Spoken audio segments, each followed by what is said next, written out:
হ্যাঁ হ্যাঁ, নিজে তো উচ্ছন্নে যাবে, মেয়েটাকেও উচ্ছন্নে পাঠাবে।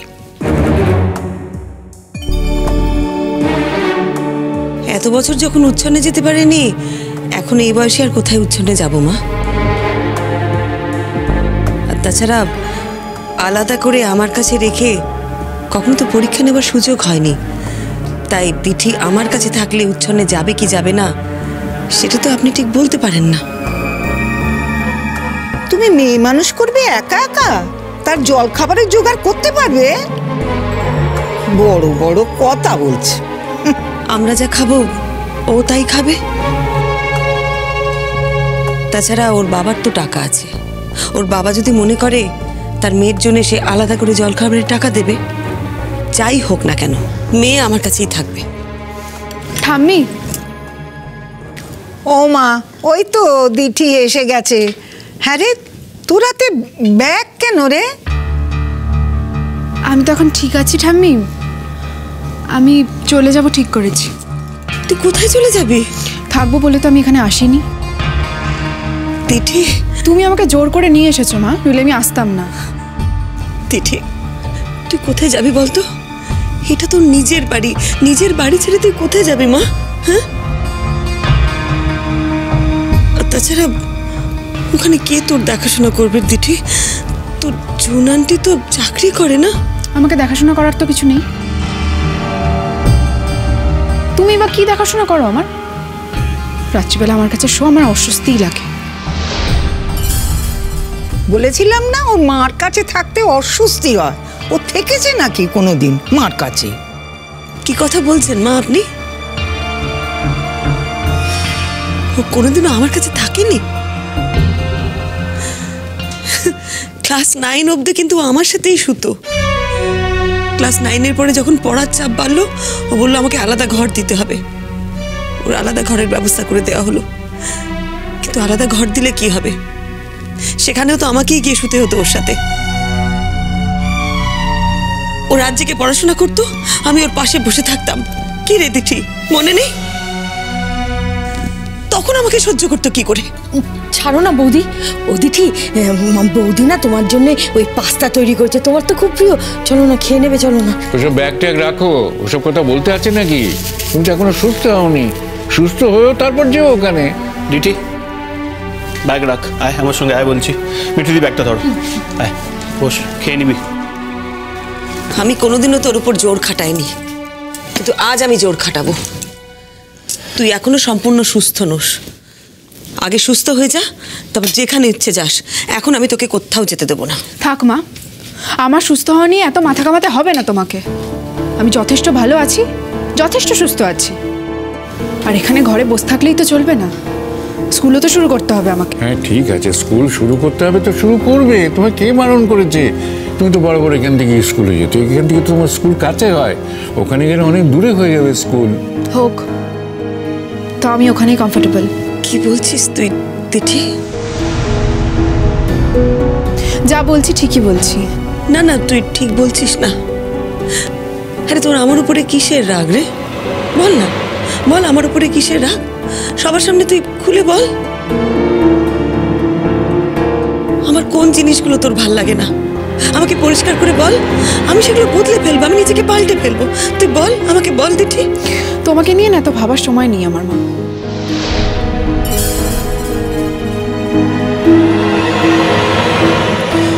বেশ, ভাবিস না আমাকে নিয়ে, কিন্তু তুই এখানে থাক, এখানে থাক তুই।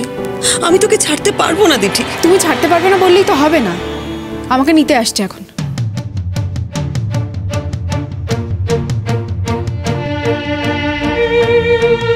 নিতে আসছে? কে আসছে রে নিতে? বাবা আসছে?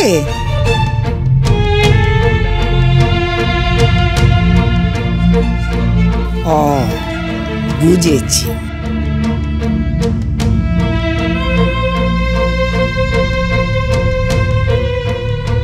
শোন দিছি, বলছি শনি রবিবার তোর তো ছুটি। শনি রবিবার তুই আমার কাছে থাকবি, আর তোকে ওপরে উঠতে হবে না কো। ও ঘরে তো তোর মোটে ভালো লাগে না কো। দিঠি, বলছিলাম যে এখানে তো ভালোই সেবা যত্ন পাচ্ছিলি, ওখানে গিয়ে তোর অসুবিধা হবে না তো? কিসের সেবা যত্ন দাদা ভাই? আমার কোনো সেবা যত্নের দরকার নেই। না, তোমার সেবা যত্নের দরকার নেই সেটা এখন বলছো, বাট সেই সেবা যত্নটা তো তুমি এনজয় করেছো, এখন বলছো যে তোমার দরকার নেই। কিছু এনজয় করিনি আমি বৌদি ভাই। কেউ যদি জোর করে আমার মুখের কাছে সবসময় খাবার গুছতে থাকে তাহলে আমি বিরক্ত হয়ে খেয়েছি এক সময়, বিরক্তির হাত থেকে বাঁচবার জন্য। ও, এবার বুঝেছি, এই জন্যে আমার উপরে রাগ হয়েছে তো।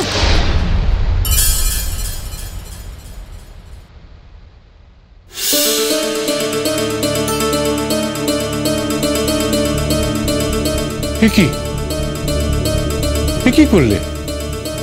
তোর মাকে এভাবে ধাক্কা মেরে সরিয়ে দিলে কেন? তোর মা তোমার জন্য এত কিছু করলো, আর সেই মা তোমার গায়ে একটু গায়ে হাত দিয়ে আদর করতে গেছে, তুমি তাকে এরকম ঝটকা দিয়ে সরিয়ে দিলে?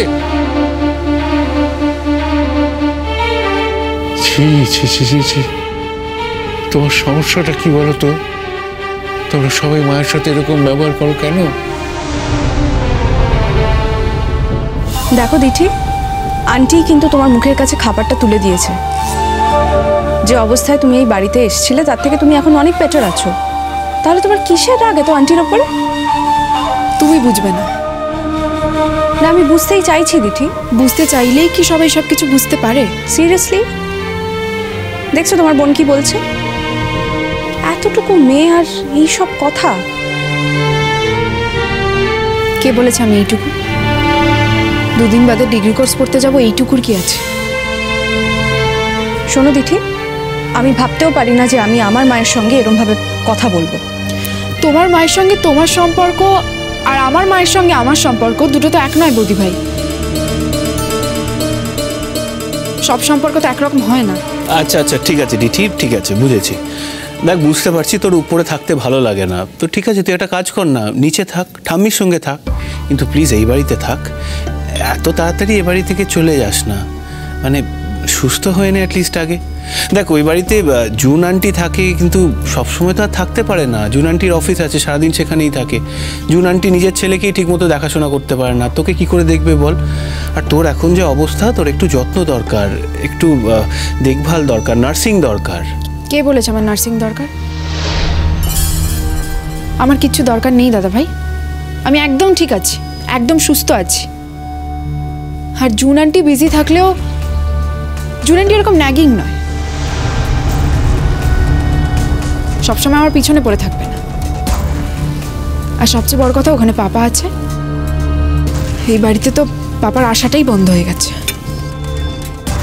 যেখানে আমার পাপা আসতে পারে না সেখানে আমি থাকতে চাই না। তোমার পাপা যদি আসতে পারে তো আসুক না, কে বারণ করছে তাকে? সেখানে আসুক, তুমি ভুল বুঝছো। পাপা এখানে আসতেই পারে, আমি তো রাজি, আমি কোনো বাধা দেবো না।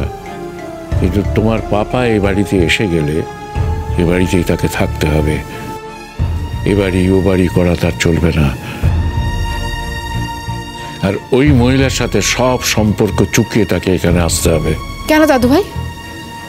পাপাকে কেন জুন আন্টির সঙ্গে সমস্ত সম্পর্ক চুকিয়ে এখানে আসতে হবে? পাপা যদি জুন আন্টির কাছে থেকে শান্তি পায় তাহলে তোমাদের প্রবলেমটা কি আছে? আর দু একটা দিন অপেক্ষা কর, তোর পাপা এসে তোকে এখান থেকে নিয়ে যাবে।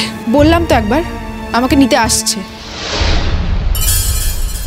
হ্যাঁ রে, সবকিছু ঠিক করে আমাকে জানালি, আর আমি এদিকে মনে মনে। কি কি মনে করেছিলে তুমি? যে আমি তোমার কাছে থাকবো? ভুল মনে করেছিলে। আমার সাথে কথা বলে তোমার এটা কেন মনে হয়নি মা? কি মনে হয়েছিল তোমার?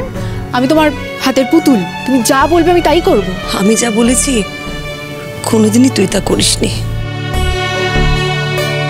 তবে আমি সত্যি ভাবতে পারছি না রে, তুই এই অবস্থায়। বাড়াবাড়ি করো না মা, আমার কোনো অবস্থা হয়নি। শরীরটা তো এখনো দুর্বল আছে দিঠে। 2 ঘন্টা অন্তর অন্তর ডাক্তার তোকে খেতে বলেছে, আমি নানান রকম করে তোকে খাওয়াচ্ছি। এগুলো কি তুই ওখানে পাবি বল? ওখানে পাপা আছে মা। পাপা কোনো নার্স রেখে দেবে, সে আমাকে খাইয়ে দেবে, অথবা দোকান থেকে অর্ডার করে খাবো। আচ্ছা ঠিক আছে, এখন পাস্তাটা তো খেয়ে নে, ওটা আমি তোর জন্য বানিয়েছি। শোনো দিদি ভাই, শনি রবিবার তোমার তো ছুটি, তুমি আমার কাছে এসে থাকবে কেমন? আমি কিন্তু তোমার জন্য অপেক্ষা করে থাকবো।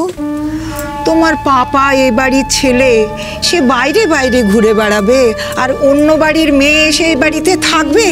তা তো হতে পারে না। আমি বেঁচে থাকতে তোমার দাদু ভাই যাই বলুক না কেন, তোমার মা এই বাড়ি থেকে চলে গেলে তুমি আমার কাছে চলে আসবে, তোমার পাপা আমার কাছে চলে আসবে, তখন আমরা সবাই মিলে একসঙ্গে থাকবো। সবাই মিলে মানে?